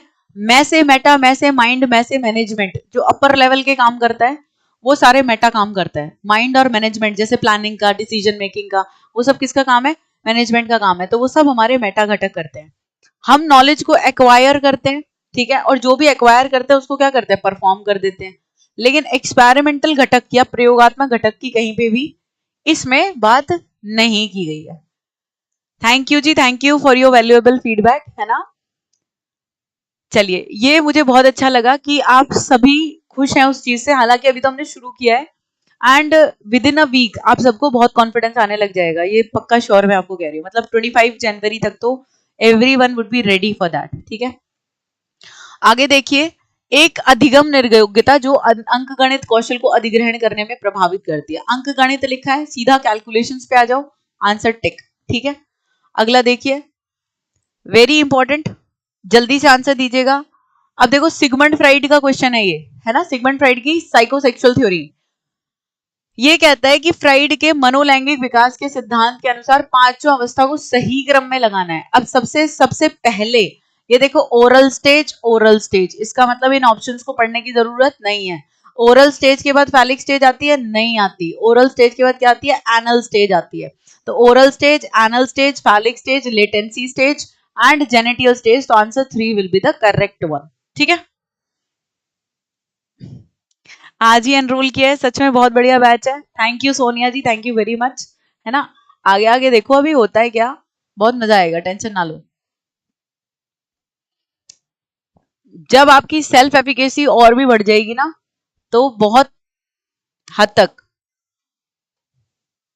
क्वालिफाई होने के खुद ही चांस हो जाएंगे। आपका जो एग्जाम प्रेशर में एंजाइटी होती है ना, वो सब कम हो जाएगा, डर खत्म हो जाएगा। और जब डर खत्म हो गया तो जीत तो आपको पता ही है। पावलोव के शास्त्रीय अनुबंधन अधिगम के सिद्धांत के अनुसार स्वाभाविक और अनुबंधित उद्दीपकों के प्रस्तुतिकरण में कौन सा कालिक क्रम सीखने को सर्वाधिक प्रभावित करेगा। Now there are 4 types of conditioning, ये मैंने पेड बैच में पढ़ाया हुआ है ना। तो जल्दी से जवाब दो, जिन्होंने थ्योरेटिकल बैच लिया था उन्होंने मुझसे पढ़ा हुआ है हर जगह, कहीं कहीं इधर उधर भी। तो जल्दी से मुझे बताओ, 4 टाइप्स की कंडीशनिंग मैंने बताई थी, क्या आंसर दोगे। कितने क्वेश्चंस होते हैं मैम बैच में? यूजुअली बैच में हमारा टारगेट रहता है 1 घंटे में 30 क्वेश्चंस। जो कंसेप्ट छोटे होते हैं उनके 30 क्वेश्चंस, जो कंसेप्ट वास्ट होते हैं उनके 20 या 25 क्वेश्चंस। ठीक है, उसमें मैटर ये रहता है कि एक कंसेप्ट आपने करा तो वो कंसेप्ट आपको फॉर श्योर ये हो गया कि उसकी कोई टाइप बची नहीं एमसीक्यू बैच में जब हम पढ़ाते हैं। ठीक है, टेलीग्राम लिंक जो है नीचे डिस्क्रिप्शन में है, by the name Bharti Kaushik, आप सर्च कर सकते हैं। ठीक है, इन केस आपको ना मिले आप मेरे नंबर पे व्हाट्सएप कीजिए, I will help you everyone. अगर आपका किसी भी चीज को रिगार्डिंग कोई भी डाउट है, आपकी गाइड काउंसलिंग को लेके भी कंफ्यूजन है, you can drop me a message, I will definitely help you as much as possible. तो this is my number, right. And Telegram channel join कर लो, सारी पीडीएफ वगैरह सब वहीं पे मिलता है। चलो, तो वेरी गुड, बिल्कुल सही। अब देखो यहाँ पे समकालिक क्या होता है, अब हमें नहीं आता भाई क्या करें। तो ये कहता है कि सबसे पहले इस चीज को समझो, इसने कहा क्या है कि कौन सा क्रम सीखने का सर्वाधिक प्रभावी है। इसका मतलब ये बेस्ट पूछ रहा है, ठीक है, मोस्ट पॉजिटिव पूछ रहा है। समकालिक का मतलब क्या होता है भाई, समकालिक का मतलब होता है घंटी भी और भोजन भी एक साथ दिया। तो घंटी और भोजन एक साथ देंगे, इट इज नॉट वर्दी, घंटी की कोई वैल्यू ही नहीं रहेगी, भोजन पे ही फोकस रहेगा। ठीक है, जबकि हम क्या चाहते हैं कि भोजन की बजाय घंटी पे फोकस आए। विलंबित, delayed is the best one. Delayed या ये क्या होता है, पहले घंटी बजी यानी कि बेल बजी, जिसे आप अनुबंधित उद्दीपक कहते हो। ठीक है, अनकंडीशनल स्टिमुलस कहते हो। और उसके बाद, उसके जस्ट कुछ इंटरवल बाद आपने फूड दिया। ठीक है, यानी कि एक इसको मुझे कंडीशन बोलना चाहिए यार, कंडीशन स्टिमुलस, और फिर अनकंडीशनल स्टिमुलस दिया। ठीक है, तो हैबिट हो जाएगी। क्लियर है ये बात सभी को? B is the right one. संकेत यानी कि ट्रेस क्या होता है भाई, ट्रेस और डिले में हमेशा टेंशन रहती है। ट्रेस और ये होता है कि भाई फूड, और फूड के साथ साथ बेल। ठीक है, साथ साथ बिल्कुल ट्रेस, उसके पीछे पीछे बिल्कुल, समझ रहे हो? तो उसके पीछे पीछे बिल्कुल, तो फोकस तब भी उस पर ही रहेगा। ठीक है, दूसरा बैकवर्ड क्या होता है कि फूड दे दो और फिर घंटी बजाओ, कोई फायदा ही नहीं है, फोकस ही नहीं जाएगा इस पे। अब मेन हमेशा ध्यान रखिए, विलंबित यानी कि डिलेड, आपने बेल बजाई तो कुछ क्षण बाद आपने भोजन दिया, तो उसको हैबिट हो जाएगी घंटी बजी है इसका मतलब भोजन आएगा, तो वो सलाइवा सिक्रीट होने लग जाएगी घंटी की आवाज से। ठीक है, तो ये बहुत इंपॉर्टेंट है, this is the best type of conditioning, और आपके एग्जाम में जरूर पूछा जाता है। ठीक है, चलिए नेक्स्ट पे चलें आगे। नेक्स्ट वन, अगला क्वेश्चन है भाई, प्याजे के संज्ञानात्मक सिद्धांत की किस अवस्था में अमूर्त चिंतन तथा सामान्यकरण की क्षमता विकसित हो जाती है। मतलब मेरे ख्याल से सबसे इजी क्वेश्चन है। संज्ञानात्मक सिद्धांत प्याजे ने दिया, ठीक है। सामान्यकरण और अमूर्त चिंतन की बहुत ही इजी क्वेश्चन है। तो अमूर्त चिंतन से रिलेटेड क्या होगा? औपचारिक संक्रियात्मक अवस्था। हमेशा ये चीज जरूर करा करो कि एज याद कर लिया करो, जिससे गलती होने से बच जाए, ठीक है।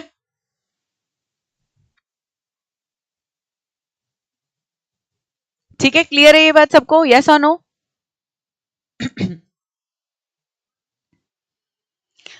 कल सुबह 8 बजे जीके की क्लास जरूर होगी, चिंता मत कीजिए, ठीक है। अब नेक्स्ट देखिए, अगला क्वेश्चन क्या है।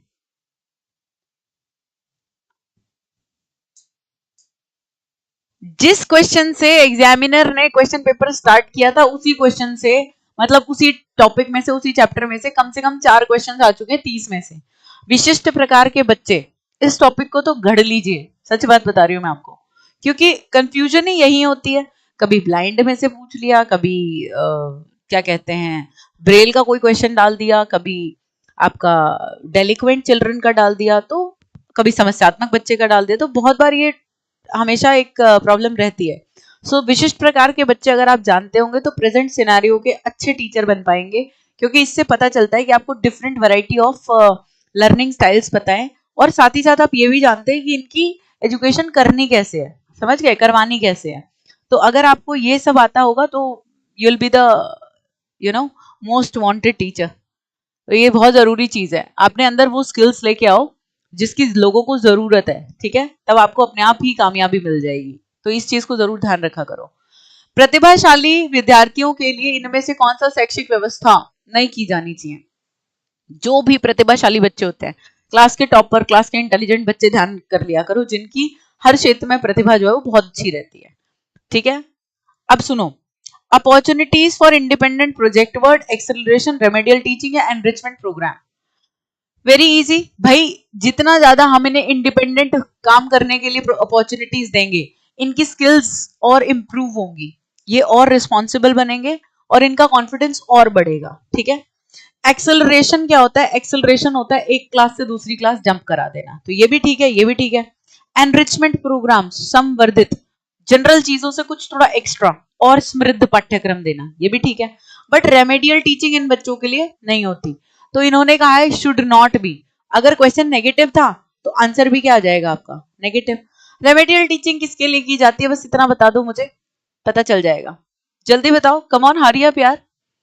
रेमेडियल टीचिंग किसके लिए की जाती है? उपचारात्मक शिक्षण किसके लिए किया जाता है? असली तो तभी पता चलेगा ना कि अच्छी पढ़ाई की है। कम ऑन एवरीवन, अगर आपको सच में सेशन अच्छा लग रहा है, इफ यू रियली फाइंड कि यस मेहनत की जा रही है या कुछ अच्छे से पढ़ाया जा रहा है, तो एक बार लाइक करके मेरा मनोबल जरूर बढ़ाइएगा।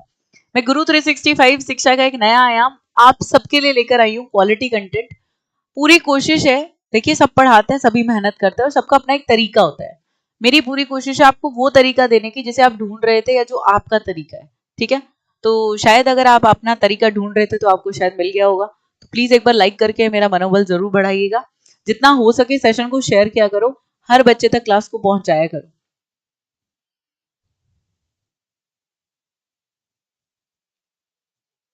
चले, तो जो भी समस्यात्मक बच्चे होते हैं उनके लिए, है ना, स्लो लर्नर्स के लिए समस्यात्मक बच्चे हमेशा ध्यान रखिए, ठीक है। स्लो लर्नर्स, डेलिक्वेंट, समस्यात्मक बच्चे, इन्हीं के लिए जो है रेमेडियल टीचिंग कराई जाती है। खास तौर पे ध्यान रखिएगा कि और कुछ भी ना समझ में आए तो स्लो लर्नर्स या पिछड़े बच्चों के लिए समस्यात्मक शिक्षण कराया जाता है, ठीक है। नेक्स्ट अगर हम बात करें, इनमें से कौन सा समावेशी शिक्षा का एक सिद्धांत नहीं है? तो समावेशी मतलब सबको एक साथ, तो कॉपरेट करना, celebrate diversity, right to education, 3 are positive, लेकिन सेग्रीगेट करना मतलब पृथकीकरण करना, मतलब अलग करना, और अलग करके नहीं पढ़ाना चाहिए। साथ ही साथ कभी भी किसी ऑप्शन में अगर लिखा हो बच्चे को लेबलिंग करना, नामकरण करना, दिस इज नेगेटिव, है ना। तो हमेशा ध्यान रखिए, पहला ही इसका आंसर हो जाएगा।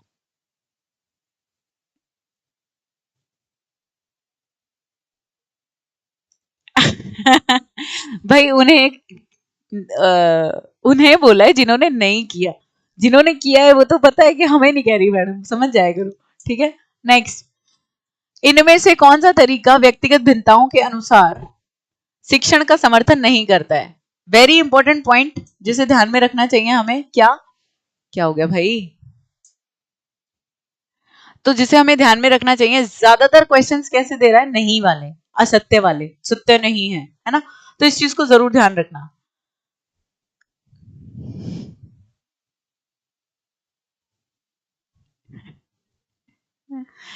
चलो आ जाओ, बस देखो इधर ध्यान से। विद्यार्थियों का बड़ा समूह, व्यक्तिगत अनुदेशन, करिकुलम एडेप्टेशन या विद्यार्थियों की क्षमताओं का ज्ञान। जल्दी से बताइए which of the following way, इस वाले क्वेश्चन का बड़ा अच्छा सा जवाब दीजिएगा। Thank you Noni ji, thank you very much. भाई which of the following ways does not support the teaching according to individual differences. अब इंडिविजुअल डिफरेंसेस है तो व्यक्तिगत अनुदेश देंगे, पाठ्यक्रम अनुकूलन बिल्कुल वैसा ही करिकुलम देंगे, नॉलेज ऑफ स्टूडेंट्स एबिलिटी, बच्चे की एबिलिटी योग्यता का भी ज्ञान रखेंगे। लेकिन विद्यार्थियों का एक बड़ा समूह अगर आ जाएगा तो वो व्यक्तिगत वर्ड के तो बिल्कुल अपोजिट हो गया ना, कॉन्ट्राडिक्ट कर गया ना, हाँ या ना, ठीक है। तो ए इज द राइट आंसर, बहुत सारे बच्चे इसमें गलती कर गए, ठीक है। चले नेक्स्ट पे, अगला क्वेश्चन देखिए, हरी अप फटाफट से, और आज जरूर बताइएगा 30 में से कितने मार्क्स आ रहे हैं। और आप ये देख लीजिए कि ये पेपर ही सॉल्व कर रहे हो आप, अगर आपको पेपर सॉल्व करने में कॉन्फिडेंस आने लगा है दैट मीन्स आपकी लर्निंग अच्छी होने लगी है, ठीक है, और ये आपके लिए बहुत जरूरी था। देखिए ये कहता है विच of the following is not a role of educational institution in addressing the need of children with a special need, ठीक है।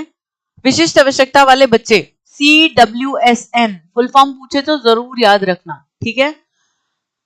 विशिष्ट आवश्यकता वाले बच्चों की आवश्यकता को पूरा करने के लिए शैक्षणिक संस्थान की क्या भूमिका नहीं होती है, ठीक है।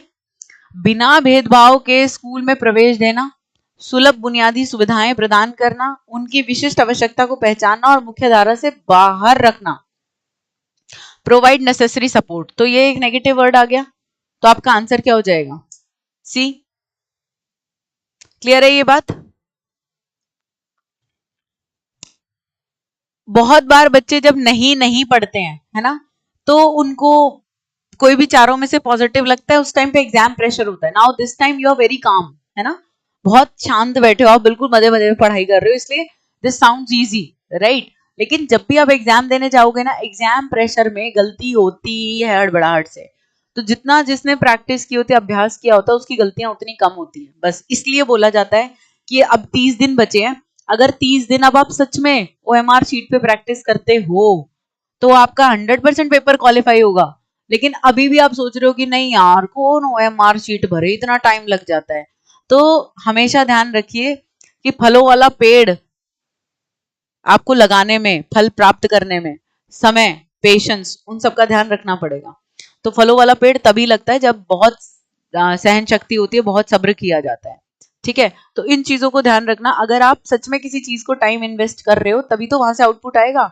आप सोच रहे हो टाइम भी ना लगे और रिजल्ट भी आ जाए, ऐसे नहीं होता, ठीक। तो इस चीज को थोड़ा ध्यान रखिएगा। बहुत सारे बच्चे हैं अभी भी आनाकानी कर रहे हैं कि मैडम टाइम नहीं होता, बच्चे होते हैं, ये होता है वो होता है। मैं आपकी सारी प्रॉब्लम समझ रही हूँ, लेकिन अभी भी अगर आप OMR शीट्स पे प्रैक्टिस नहीं कर रहे तो डियर आप खुद क्वालिफाई करना ही नहीं चाह रहे, ठीक है। इनमें से कौन सा कथन विकास के संदर्भ में सही नहीं है, जल्दी से जवाब दीजिए। विकास परिपक्वता और अधिगम का उत्पाद है, development is a product of maturation and learning. भाई प्रारंभिक विकास की तुलना में बाद का विकास अधिक गंभीर होता है, later development is more critical than early development, ठीक है। Development proceeds from head to foot, यानी कि विकास सिर से पांव की तरफ चलता है। Development proceed from central to extremities, यानी कि अक्ष से छोर की ओर बढ़ता है। अब बताइए, ठंड में हाथ नहीं चलते, गोले नहीं भरे जाते, पेपर देने भी मत जाना, ठीक है, उसमें भी गोले भरने पड़ेंगे। OMR शीट में टेलीग्राम पे फिर से डाल देती हूँ, वैसे मैंने बहुत बार अपलोड की हुई है, आप सर्च करोगे तो फिर भी हो सकता है वो ऊपर चली गई होगी, मैं दोबारा डाल दूंगी। लेकिन प्लीज 10-20 कम से कम कर लो, ठीक है, तभी आपको 2 घंटे के हिसाब से पेपर सॉल्व करना आएगा। आप वो बारीकियां समझ ही नहीं रहे हो, अब भी आप बस भाग रहे हो। ये तो सोच लो कहां तक भागना है, कैसे भागना है, तरीका तो सीख लो, क्या पता सांस उखड़ रही है उस टाइम पे बच जाए, समझ रहे हो। तो तरीका सीखना बहुत जरूरी है।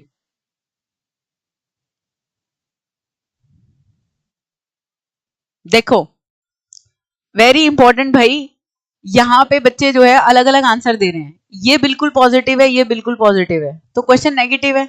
ए और बी में से आपको आंसर लिखना है।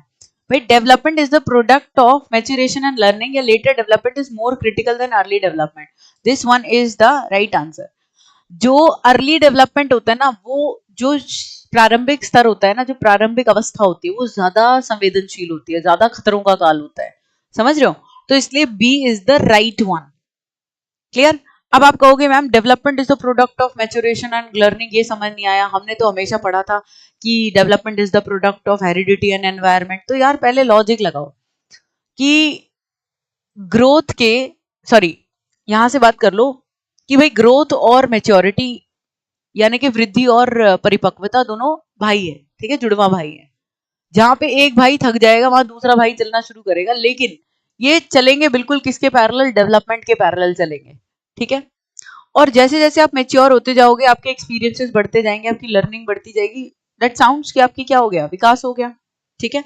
तो ए तो बिल्कुल पॉजिटिव है। इसने पूछा है कौन सा नहीं है। अब नहीं है के लिए ये जरूरी है, ये उसी को पता होगा जिसने साइकोलॉजी पढ़ी है, जिसने सीडीपी पढ़ी है। Later development is more critical than early development, no, early development is more critical than later development. Okay, clear है ये बात?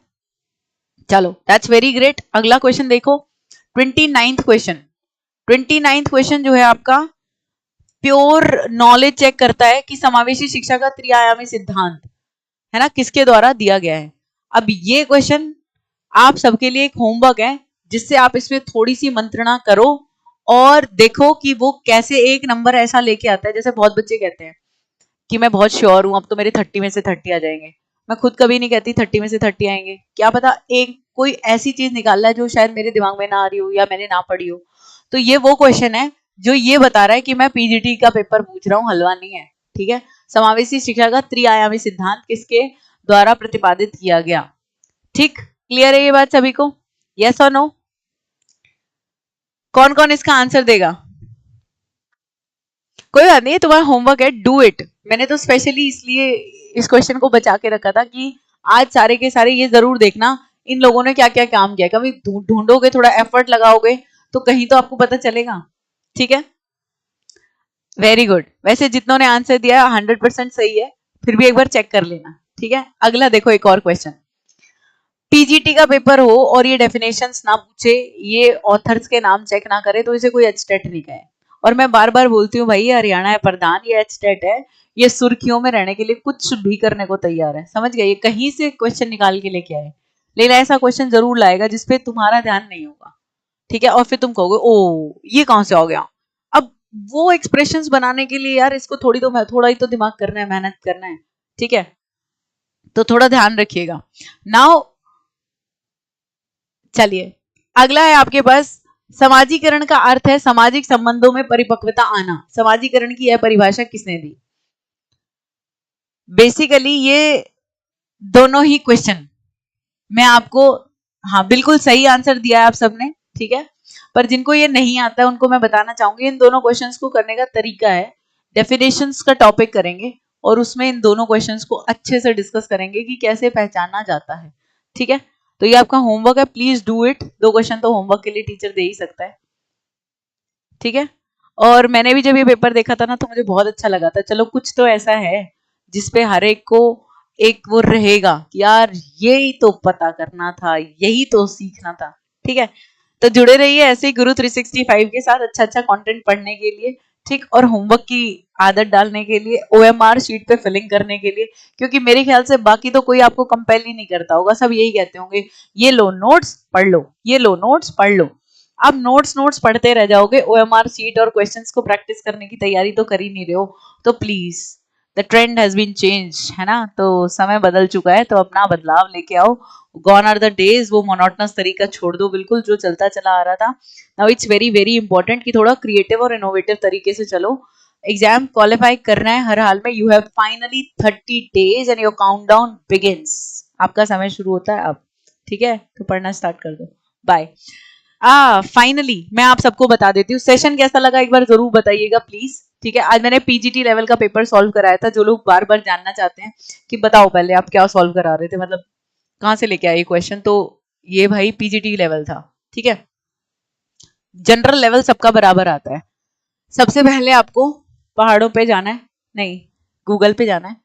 गूगल पे जाके आपको गुरु 365 पे टिक करना है, राइट। आपको लोगो मिल जाएगा, ऐसे जाइएगा। आप विंडोज इंस्टॉल कर लीजिए, आप अपने फोन में एंड्रॉइड में ऐप डाउनलोड कर लीजिए। ठीक है, तो व्हाट यू गोना डू, सबसे पहले देखिए ई बुक्स हैं, English MCQ booster, quantitative aptitude, maths की बुक है। इन सबका प्राइस 99 रुपीज है। ठीक है, क्योंकि हमने भी पेपर बचाने की पूरी कोशिश की है, पेपर और पैसा दोनों वैसे तो, बट फिर भी जिन लोगों को पढ़ने में प्रॉब्लम होती है, अब उनके लिए ये सुविधा अवेलेबल है कि विद इन 8 to 10 डेज आपको ये मिल जाएंगी। और मैथ्स की तो अवेलेबल भी है, इंग्लिश की भी अवेलेबल है। सीडीपी प्रश्न मंजरी में 8 से 10 दिन लगेंगे। इनका लमसम प्राइस जो है, इंग्लिश का 250, बाकी का 350, मैथ्स का शायद और ज्यादा है क्योंकि मैथ्स की बुक मोटी है। फ्री स्टडी मटेरियल अगर आपको लेना है, टीजीटी हिंदी, पीजीटी हिंदी या इंग्लिश या फिजिकल एजुकेशन का अभी तक अपलोड किया है। एंड ये है MCQ batch. MCQ batch is a common batch जिसमें, ठीक है, जिसमें अगर हम बात करें, देखो यार, जिसका काम उसी को साजे और करे तो मूर्ख बाजे। मैथ्स की मत पूछो बस, में से मैथ्स का सुमित सर का दिमाग खाया करो और वो बताएंगे आपको कि क्या क्या क्वेश्चन करने, क्या क्या नहीं करने। ठीक है, अच्छा लेवल आता है। देखो ये पीजीटी का ही पेपर था, ठीक है ना, ये पीजीटी का ही पेपर था और 2023 वाला ही था। जैसे ये धारणा छोड़ दो, पीजीटी है तो टफ है।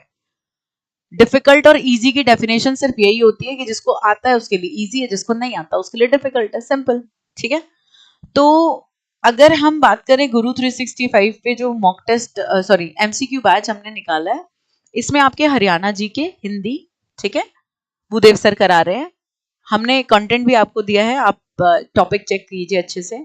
सीडीपी इंग्लिश मैं करा रही हूँ, विकास सर रीजनिंग करा रहे हैं और मैथ्स सुमित सर करा रहे हैं।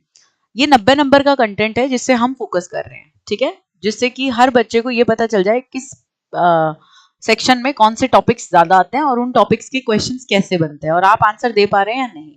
आपने कहीं से भी बैच लिया हुआ है, once 499 is a very nominal amount.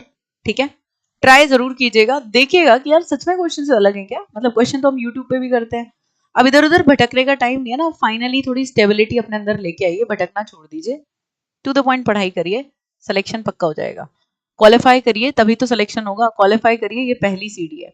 Okay, so bye, take care, God bless you, have a lovely day. कोई और क्वेश्चन हो तो प्लीज मुझे जरूर पूछिएगा। आपका तहे दिल से स्वागत है और शुक्रिया। आपका परिवार गुरु 365 आप सबके सहयोग से 16,000 प्लस का हो गया है। ऐसे ही शनै शनै हम प्रगति करते चलेंगे मिलकर। ठीक है, तो फिर मुलाकात होगी सुबह 8 बजे। तब तक के लिए नमस्कार, चलते हैं चलते चलते। सो यस, रेलवे टीचिंग का भी मैं आपको कल पक्का 100% सबको बता दूंगी। ठीक है,